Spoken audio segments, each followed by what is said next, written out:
মা বাবাদেরকে আমি দৃষ্টি আকর্ষণ করে বলছি, শুনেন, মনের বলেও সন্তানকে তিনটা কথা বলবেন না।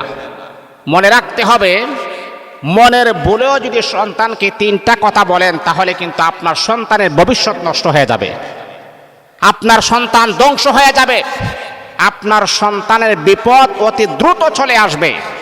এই জন্যে কখনো মা বাবা যারা আছেন সতর্কতার সাথে আমি আপনাদেরকে সাজেস্ট করব, আপনি আপনার সন্তানকে মনের বলেও এই তিনটা কথা কখনো বলার চেষ্টা আপনি করবেন না। কারণ মা বাবা আপ্রাণভাবে চেষ্টা করে সন্তানকে ভালো একটা অবস্থানে রাখার জন্যে। মা বাবা জীবন দিয়ে চেষ্টা করে সন্তানের ভবিষ্যৎটা যেন উজ্জ্বল হয়। মা বাবা আপ্রাণ চেষ্টা করে আমি যেই পরিমাণ কষ্ট করেছি আমার সন্তান যাতে করে আমার মতো যেন এরকম কষ্ট যেন না করে। এই জন্যে আমি আপনাকে বলবো, মনের বলেও আপনি আপনার আদরের সন্তানকে, আদরের কন্যাটাকে তিনটা কথা বলবেন না। তাহলে কি এমন তিনটা কথা? এই আমার মা বাবা শোনেন, আপনি জানেননি বিশ্বনবী মুহাম্মদুর রাসূলুল্লাহ সাল্লাল্লাহু আলাইহি ওয়াসাল্লাম বলেন, ক্বালান নবী সাল্লাল্লাহু আলাইহি ওয়াসাল্লাম রিজার রাব্বি ফি রিজাল ওয়ালিদাইন ওয়া সাখাতুর রাব্বি ফি সাখাতিল ওয়ালিদাইন। হাদিস শরীফের ভিতরে আল্লাহর নবী বলেছেন, পিতামাতার সন্তুষ্ট হলে আল্লাহ পাক রব্বুল আলামিন সন্তুষ্ট হয়ে যায়। পিতামাতা যদি অসন্তুষ্ট হয় আরশের মালিক আমার আল্লাহ অসন্তুষ্ট হয়ে যায়। পিতামাতা যদি সন্তানের জন্য দোয়া করে সেই দোয়াটা কবুল হয়ে যায়। পিতামাতা যদি সন্তানের জন্য বদদোয়া করে সেই বদদোয়াটাও কবুল হয়ে যায়।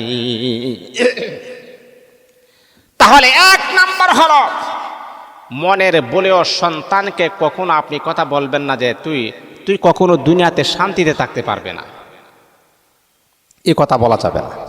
দেখেন, মা বাবা হচ্ছে এমন একটা নিয়ামত, মা বাবা দোয়া করলেও কবুল, বদদোয়া দিলেও সেটাও কবুল। এই জন্যে মা বাবা সতর্ক বার্তা, কখনো রাগে হোক, গুসায় হোক, অভিমানে হোক, কখনো আপনার সন্তানকে আপনি কখনো এই কথা বলবেন না যে দুনিয়াতে তুই শান্তি পাবে না। আসলেই হবে না, শান্তি হবে না।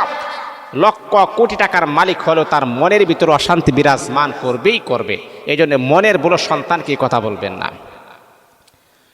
দুই নাম্বার হলো, আমার মা আমার বাবা দিলের কান লাগায়া কথাগুলা শুনেন। আপনার যদি মেয়ে কন্যা থাকে, আপনার যদি মেয়ে থাকে, তাহলে মা জাতি যারা আছে তারা তো একটু রাগ হইলেই অনেক কথা বলে ফেলেন। আপনি কখনো আপনার মেয়েটাকে বলবেন না তুই কখনো স্বামীর সংসার করতে পারবে না, তোর যে চরিত্র আমার তো মনে হয় না যে তুই স্বামীর সংসার করতে পারবে। আপনি কেমনে আপনার মেয়েটাকে ধ্বংসের দিকে ঠেলে দিলেন? হে মা, আপনি না আপনার মেয়েটাকে ভালোবাসেন? মা, আপনি না আপনার মেয়েটাকে মোহাব্বত করেন? তাহলে আপনি কেমনে পারলেন আপনার মেয়েটার সংসারটাকে ধূলিসাৎ করে দিতে? কেমনে আপনি পারলেন? আপনি তো জানেন আপনি তো তার মা।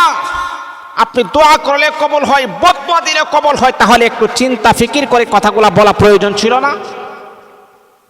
সাবধান করে দিলাম গো মা, আপনার মেয়েকে আপনি মহাব্বত করেন, ভালোবাসেন, কিন্তু রাগ করলে, অভিমান করলে তার উপর আপনি আঘাত করবেন, কিন্তু মনের বলেও কখনো আপনি আপনার সন্তানকে বলবেন না, মেয়েটাকে বলবেন না তুই কখনো স্বামীর সংসার করতে পারবে না।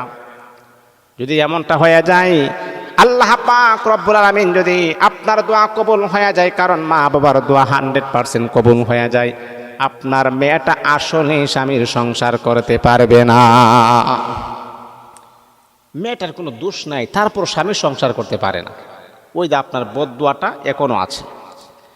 তিন নাম্বার হলো, মনের বলো সন্তানকে কখনো বদদোয়া দিবেন না। তোর উপরে গজব পড়ুক, তোর উপরে আল্লাহ টেরা পড়ুক, কত মানুষ মারা যা, তুই মরতে পারস না, এরকম কথা আপনি আপনার সন্তানকে বলবেন না।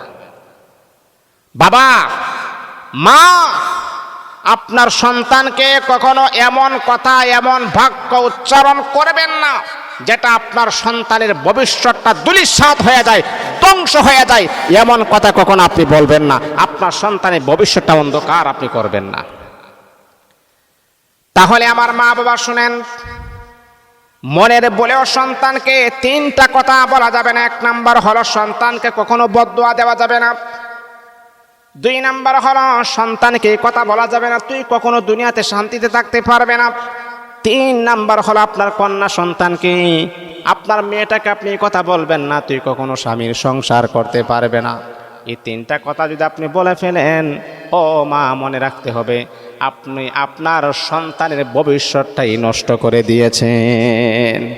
এই জন্য রাগের